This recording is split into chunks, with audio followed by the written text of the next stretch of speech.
name changing in Shekinah is normal, and many people change their names in their time in Shekinah. Many people. I included. Robert changed his name. Hannah changed her name. Um, you'll notice that there were other dancers that just immediately changed their last name, even though they're not legally married. All these name changes does signify something, which I will go into in a later post, but it's a very important topic. Why do people that join Shekinah get their name changed when their name was perfectly fine? And in the example of Slavic, he was already known as Slavic. He didn't need to change his name. But yeah, he did, because Robert told him to change his name. And the name that Robert had initially given him was Victory, but they settled with Vic and the last name White.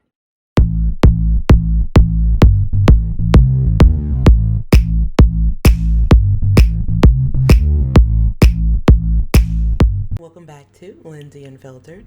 My name is Lindsay, and today I will be talking about and giving my opinion on the Netflix documentary Dancing for the Devil, the 7M TikTok cult. Now, I'm going to make this 3 parts covering each specific episode. I feel like each episode was extremely significant, and I feel like there's a lot of questions to be asked, a lot of insightful moments in each and every episode. Now, if you haven't seen the Netflix special, I suggest you go ahead and watch that, because there will be spoilers in this video. And if you like content like this that dives into scandal, controversy, and even true crime, go ahead and hit that subscribe button. Make sure to hit the bell so you guys know every time I drop a video. Let's get into it. Going into this, I did not know much about 7M or them being an alleged cult. The only thing I knew about 7M was of some of the dancers. Myself, I am an avid TikTok user. I create some content on TikTok, but I'm more of a user of the content. And way back in 2020, I would see Miranda Derrick, Vic White, and Aubrey Fisher. Those 3 were my favorite dancers from 7M. It was just a way that they danced. It was so rhythmic, the body movements. It was something about their dance that was scroll stopping, right? Every time I would see Vic, Slavic was his name, as you guys saw with the woman who explained in the intro. Vic White was not always his name. He was led to change his name, allegedly. Wow. But he is probably one of the most talented dancers, and I still follow him to this day because of his talent alone, his raw talent alone. Miranda Derrick, Vic White, and Aubrey Fisher, in my opinion, were some of the most talented dancers in the entire group. I don't even know of all the dancers, because allegedly there's so many dancers that have gone in and out of this funnel.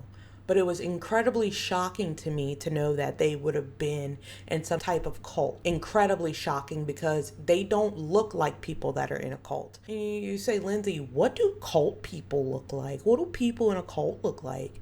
They look brainwashed, right? They look subscribed to a certain cult of personality. They're saying things that don't particularly make sense to the normal, prudent person.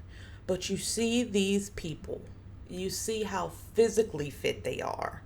And they do interviews and they sound mentally sound. They look physically fit. They are top of the line, in my opinion, in their craft. And you would never, ever think that they were in any type of brainwashing cult, because of how strong they appear to be mentally and physically. The first episode of the Netflix special talks about 7M.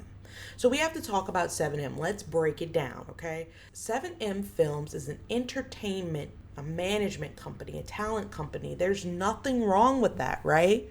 Boys and girls, there's nothing wrong with a talent company, a talent agent, or a management company. The problem that we see is the fact that it's ran by a church, okay? Churches generally have drama departments. Churches generally have music departments, but they're in-house. They do that for their members and their members only. When you start to go about monetizing, what exactly are you gaining from monetizing a specific part of the church to the world at large? What exactly are you gaining from that? Okay, and it's being labeled a cult. Okay, so, and the reason why this all came to be is because of a woman named Miranda Derrick. If Miranda Derrick's family wouldn't have come out and said, we believe my sister and our daughter is in a cult, then we would still not know anything, likely, because they kept this thing under wraps, kept it looking as perfect as possible, right? Miranda Derrick and her sister grew up loving dance as children. They cover this in the documentary. They always chased their dreams from childhood. They always had a tight bond as sisters from childhood. We learned this about a lot of dancers, right? Dancers generally start as children. They generally start as children, and they generally have a tight knit with other dancers around them. That's not abnormal. Okay, so as they're growing up, they get into the public eye, they create social media accounts, and they start to get a little bit of buzz off of social media. Now, the buzz that they get off social media is positive, it's all good, but they are still creating content as a unit. Now, this is where we need to introduce B-Dash, or James Derrick. He saw the Wilkins sisters, their image, their dance style, and he quickly contacted them and created a bond with them. And he meshed his crump style with their more contemporary one. So you have a crump hip hop style with a more contemporary style of dance. Is really interesting, really intriguing to people.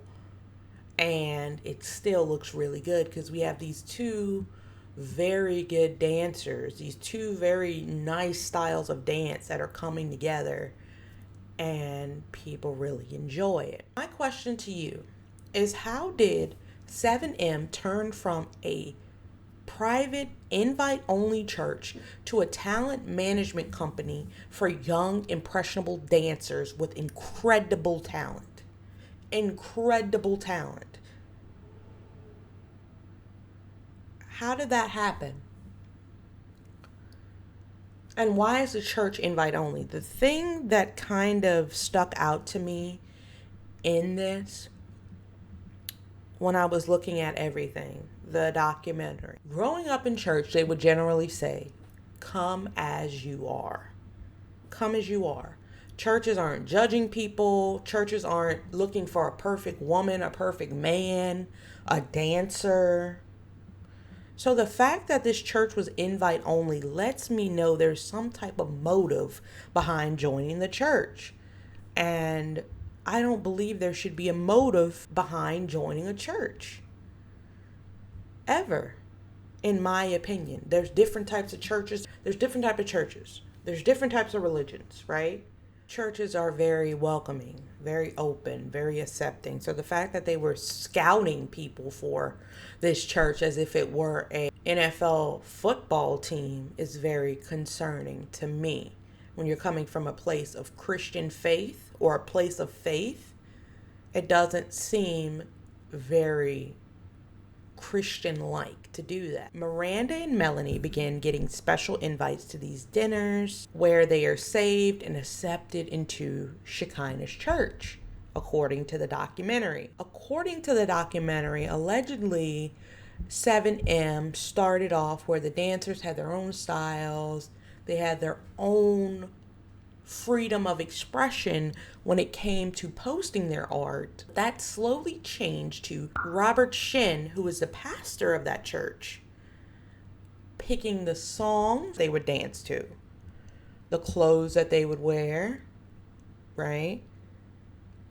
And they began dancing old school music, and it blew up, right? It blew up. Allegedly, from some of the ex-dancers, they paid a 20% talent management fee, and they were encouraged to donate more to Robert, more to the church, and other offerings. Of course, we're not going to see their exact finances. 20% was the bare minimum. They said, hey, this is generally normal for a talent company with all the perks you're getting, but they were encouraged to do more. Now, what does more look like? They said there could have been fees going just to the pastor, fees going just to the church, fees for whatever he wanted, right? And in my opinion, it would have been hard for those dancers to say no, because someone is taking you from, in your opinion, a place where you weren't making any money and put you in the spotlight. And now they're telling you they want this and they want that, and you feel they're responsible for your success, so you hand it over, even though you may not necessarily feel they're entitled to that, or you just may feel like they are because they have put themselves as a man of God in your life, and that's what you see them as, right? Now, coming from a Christian background, a Christian childhood, growing up in church, people put a lot of respect behind their pastors. They do. They put a lot of respect behind their pastors. Their pastors are seen as a very respected person, right? An extremely respected person. You're not going to disrespect your pastor, right? In any sense of the word. You're just not going to do it. Even if you were to leave the church, you're not going to do it. And it's not in a cult-like manner. It's just out of a place of respect. You're not going to do it. Now, I'm not saying their dynamic is the same. Their dynamic may be more extreme. It may be less extreme. It may be on the same tangent. But coming from a place of growing up in church, you're not going to disrespect your pastor. Coming from a place of going to Catholic churches with my friends growing up, when the priest comes in, to say, how are you doing today, Father? You know those things. They're already ingrained in you from childhood. You know those things. You don't have to do it. But it's just something inside of you that kind of says, he's here to preach to us, or however you may receive that.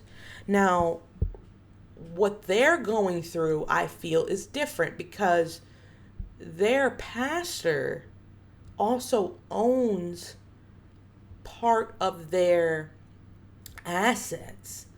That's not true for a lot of people's pastors. A lot of people's pastors don't have keys to their assets, keys to their creative rights.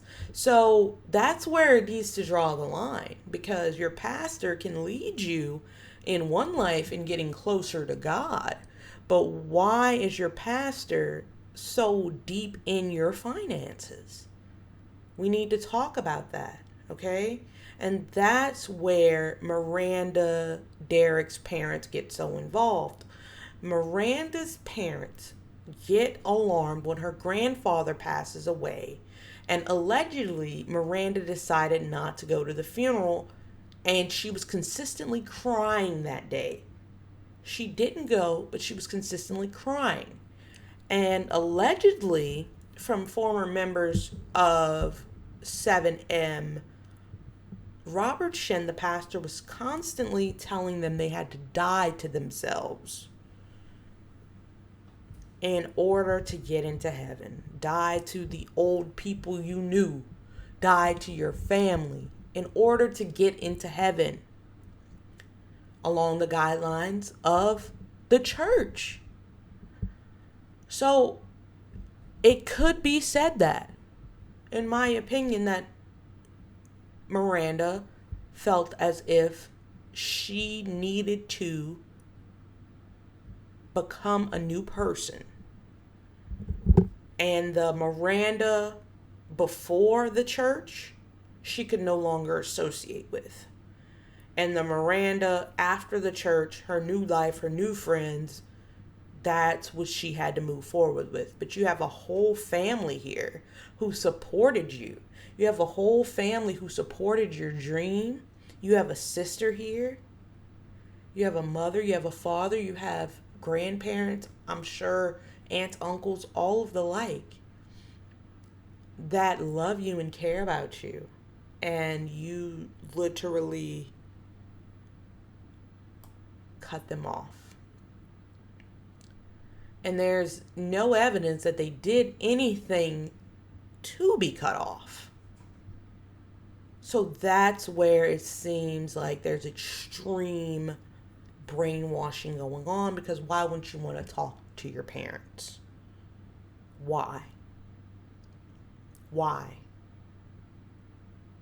A lot of people don't talk to their parents, but guess what? They have a reason. They have a reason, and it doesn't just pop up one day. It's not just suddenly, I'm not coming home. Think about R. Kelly and Jocelyn. Think about R. Kelly and Azriel. Think about R. Kelly and the women that he held captive mentally. One day they just stopped coming home. They just stopped picking up the phone. So you have to think about it in that way. They don't see that it's a problem.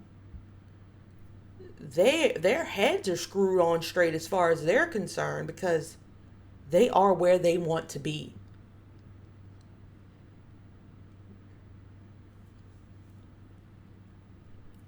She got married to B-Dash, and her parents knew nothing of it except for on social media. They knew who James Derek was, but they didn't know that they were getting married. They didn't get an invitation. Allegedly, they didn't. Now, why on earth wouldn't you invite your parents to your wedding?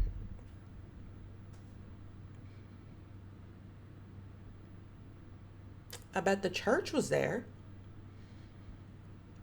Why wouldn't you invite your parents to your wedding? You know, I just don't understand. I truly don't. And I'm not judging her, because I know it's not something that she doesn't. I'm not judging her, but I don't understand. You don't know how many Americans would love to be blessed with a wedding.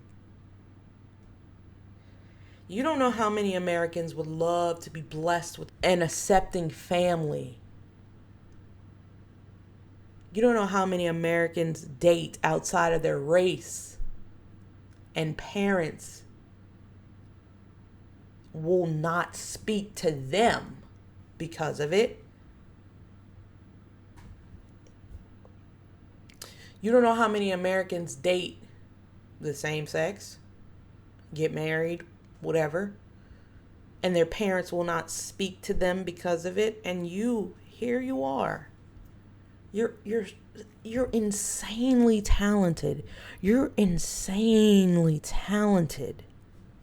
I cannot take it away. Insanely talented. Wonderful. Absolutely breathtaking. And your parents know that. And your sister knows that. And your husband knows that. And you didn't invite them to your wedding. And millions of people would love the chance for their parents to say, I support you. Now, it's not as easy as that for everybody. I understand. I get it.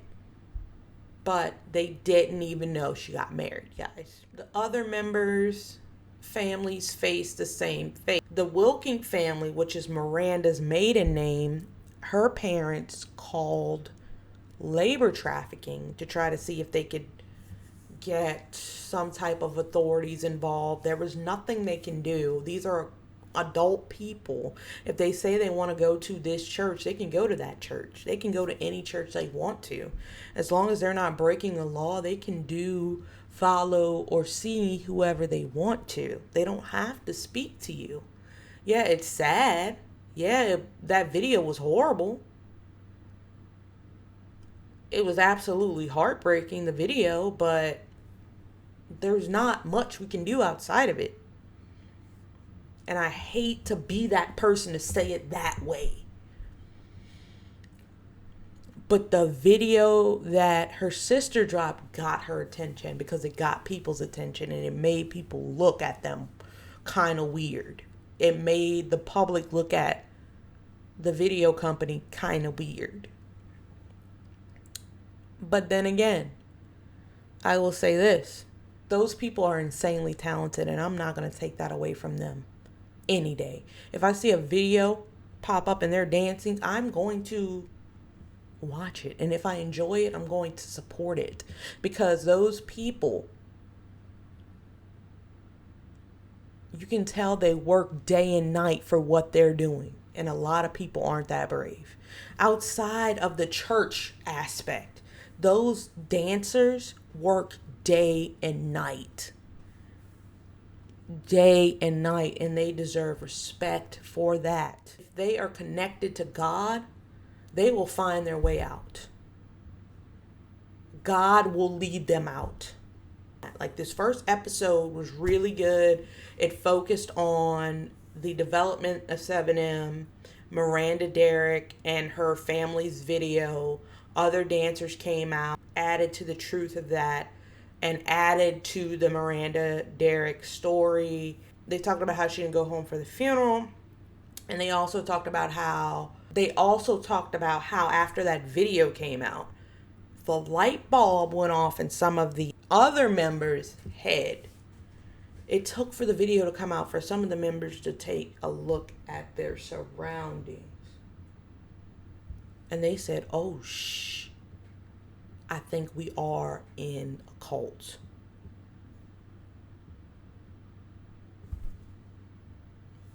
They didn't even know. That is how serious it is, guys. You can be in a cult and not even know it. You can. You can be in one and not even know it. As long as there's that leader that you're flocking to, everything they say you're following, it's not for your own good. And you aimlessly follow it like a bot. But again, you can't shame people like that. You cannot shame victims, because that's what they are. They're victims. They just got caught up. And they're wonderful dancers, amazing talent. I've been watching them for 4 years, and I had no idea until the sister came out. None of us would have known. I wouldn't have known. And then Netflix doubled down on it. There's not much left to say, right? The first episode was about the church, and it was really interesting. We will be opening up another playlist titled 7M, and we will dive into this documentary, guys. We have a lot of exciting stuff coming on the channel. We're on the road to 1K. I want to thank all 857 of my subscribers. The last video, which we talked about Gypsy Rose and those crime scene photos, absolutely did amazing. The highest viewed video on the channel with 13,000 views. I want to thank each and every viewer, each and every commenter, each and every person who liked the video. Keep liking the videos. Keep subscribing. We are going to take a rocket ship to the moon, and we're going to land there. Okay? We're going to land there. And we're going to have some fun, guys. Mark my words. This has been Lindsay Unfiltered. I hope you guys have a great rest of your day. Bye now.